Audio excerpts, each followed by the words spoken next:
High বন্ধুরা, আমি বরুণ আর রাহুল।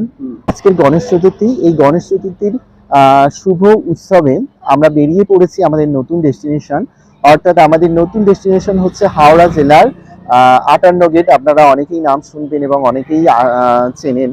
তো যাই হোক, এই মুহূর্তে রয়েছি 58 গেটের ব্রিজের ওপরে দাঁড়িয়ে। তো দেখতেই পাচ্ছেন যেখানে রয়েছে প্রায় 58টা গেট, যে ব্রিজের ওপরে, আমরা সেই ব্রিজের ওপরে দাঁড়িয়ে রয়েছি। আমরা ভিডিওতে দেখাবার চেষ্টা করব। আর এখানে আমরা আজকে এসেছি বেসিক্যালি কিসের জন্য? একটা বিশেষ উদ্দেশ্য অর্থাৎ বিশেষ লক্ষ্য ছাড়া তো আমরা সচরাচর এইভাবে ঘুরতে আসি না। তো যাই হোক, একটা বিশেষ উৎসব হচ্ছে এখানে, তো আমরা সেটা দেখার জন্যই এসেছি। আর আপনাদেরকে দেখানোর জন্য। আর এই গণেশ চতুর্থীর একটা ছুটি আছে আমাদের মধ্যে, একটা দারুণ একটা দিন।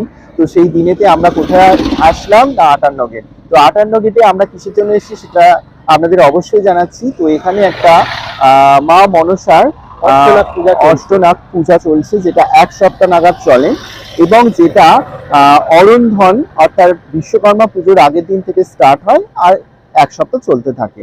তো আজ গণেশ চতুর্থী অর্থাৎ বিশ্বকর্মা পুজোর পরের দিন। তো এই পরের দিনে আমরা বেরিয়ে পড়েছি। আপনারা দেখতেই পাচ্ছেন আকাশে মেঘ, আকাশ পুরো মেঘে ঢাকা, যখন তখন বৃষ্টি আসছে। তো যাই হোক, এই বৃষ্টি মাথায় নিয়েও আমরা এই উৎসবের আনন্দটা উপভোগ করতে এসেছি এবং আপনাদেরকে এই উৎসবটা আমরা কিভাবে কাটাচ্ছি সেটাকে আপনাদের সামনে তুলে ধরতে। এবং আমরা কিভাবে এলাম, আমরা এসেছি বুড়ুল থেকে, নদী থেকে পেরিয়ে, মানে আমরা ভেসেলে করে পেরোলাম নদীটা। বুড়ুল থেকে এসেছি আমরা 58 গেট।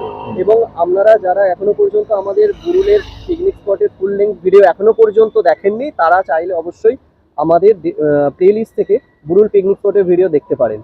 আর চলুন আমরা কিভাবে মেলাটা এনজয় করব সেটা আপনাদের সামনে তুলে ধরি। অবশ্যই। এই হলো 58 গেটের সেই ব্রিজ। এই ব্রিজের ওপর আমরা দাঁড়িয়ে রয়েছি এই মুহূর্তে। আর এই ব্রিজের ঠিক পাশেই বসেছে অষ্টনাগ পূজার মেলা ও উৎসবের অনুষ্ঠান। হঠাৎ করে মুষলধারে একচোট বৃষ্টি হয়ে যাওয়ার পর প্যান্ডেলের গায়ে যে সোলার কাজগুলো করা ছিল সেগুলো ছড়িয়ে ছিটিয়ে একাকার, এবং সেখানকার স্থানীয় যে বাচ্চারা সেগুলো গুড়াচ্ছিল। এবং মুষলধারে এতটাই বৃষ্টি হয়েছে, আমরা তো একটা দোকানের দাঁড়িয়ে থাকবার পরেও আমাদের সমস্ত কিছুই ভিজে গিয়েছিল। তো আমরা কিছুক্ষণ ওখানে দাঁড়িয়ে থাকবার পর মূল পূজা মণ্ডপে প্রবেশ করলাম, দেখলাম। এটাই ছিল এবছর 58 গেট অর্থাৎ উলুঘাটা বিবেকানন্দ স্মৃতিসংঘের অষ্টনাগ পুজোর মূল পূজা মণ্ডপ। এনাদের এবছরের থিম ছিল শিবলিঙ্গ। বিশেষত নদী তীরবর্তী এলাকাগুলোতে এই অষ্টনাগ পূজা অর্থাৎ মা মনসার পূজা হয়ে থাকে। মায়ের মূর্তির মাথার উপর রয়েছে অষ্টনাগ অর্থাৎ 8টি নাগ, তাই এখানকার মেলাটি অষ্টনাগ পূজা নামে পরিচিত।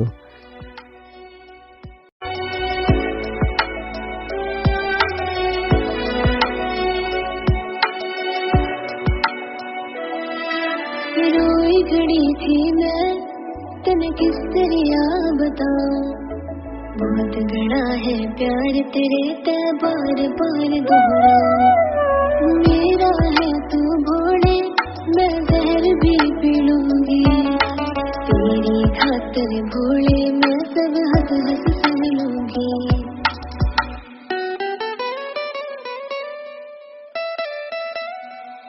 मेरी जिंदगी है तेरी गैल में भोले, मन में कुछ नहीं होगा।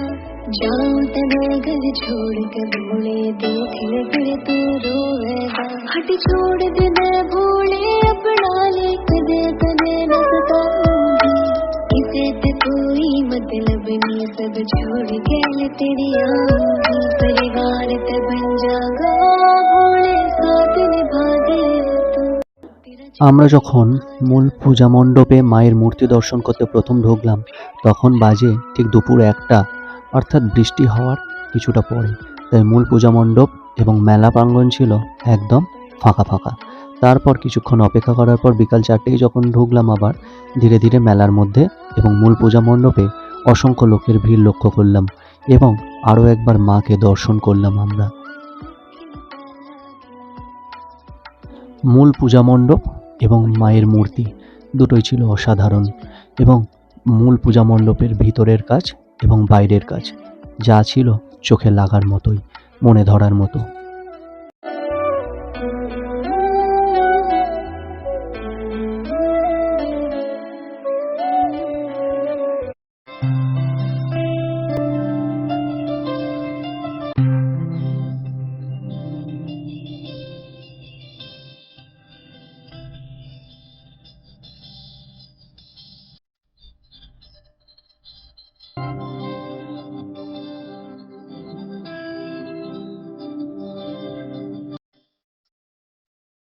মূল পূজা মণ্ডপ থেকে ভিতরের দিকের রাস্তাতে তার দুপাশে বসেছে অসংখ্য দোকান, যার মধ্যে রয়েছে খাবারের দোকান থেকে শুরু করে বাচ্চাদের খেলনা, বিভিন্ন ধরনের ঘর সাজানোর জিনিস, সানগ্লাসের দোকান থেকে শুরু করে ট্যাটুর দোকান, ম্যাজিক শো।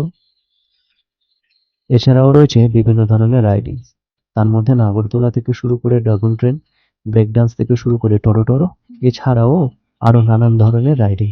এছাড়া বাঁশির দোকান থেকে শুরু করে বিভিন্ন ধরনের দোকান, যা আমরা প্রতিটা মেলাতে বিভিন্নভাবে দেখে থাকি।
তো বন্ধুরা, আজকে সারাদিনে আমরা কিভাবে ঘুরলাম, এনজয় করলাম আপনারা তো দেখলেনই আমাদের সাথে। তো মাঝখানে হঠাৎ করে মেঘ কালো হয়ে বৃষ্টি চলে এসেছে এবং মুষলধারে বৃষ্টি হয়েছে। তো আপনারা দেখতেই পেলেন যে থার্মোকলের কিছু সাজসজ্জা যেগুলো প্যান্ডেলে ছিল, তো সেইগুলোই ঝড়েতে বা বৃষ্টিতে ঝরে ঝরে নিচে পড়ে গেছে এবং কিছু কুচো কাচারা, হ্যাঁ, কুচো কাচারা গুড়িয়ে গুড়িয়ে রাখছে।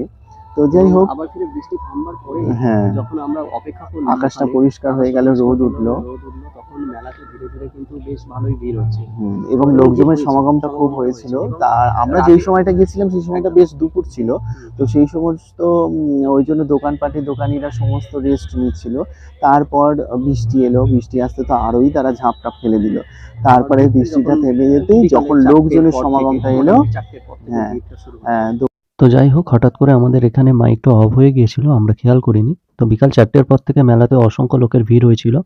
আমরা সেই সময় আরো একবার মেলাটা ঘুরলাম, পূজা মণ্ডপ এবং মায়ের মূর্তি দর্শন করে আমাদের ভেসেল ধরা টাইম হয়ে গিয়েছিল। তাই আমরা আবার ফিরে নদীর পাড়ে চলে এলাম, ভেসেল ধরলাম এবং আমরা ধীরে ধীরে বাড়ির উদ্দেশ্যে রওনা দিলাম। আমাদের ভিডিও আজ আমরা এখানেই শেষ করছি। দেখা হবে পরবর্তী কোনো ভিডিও নিয়ে।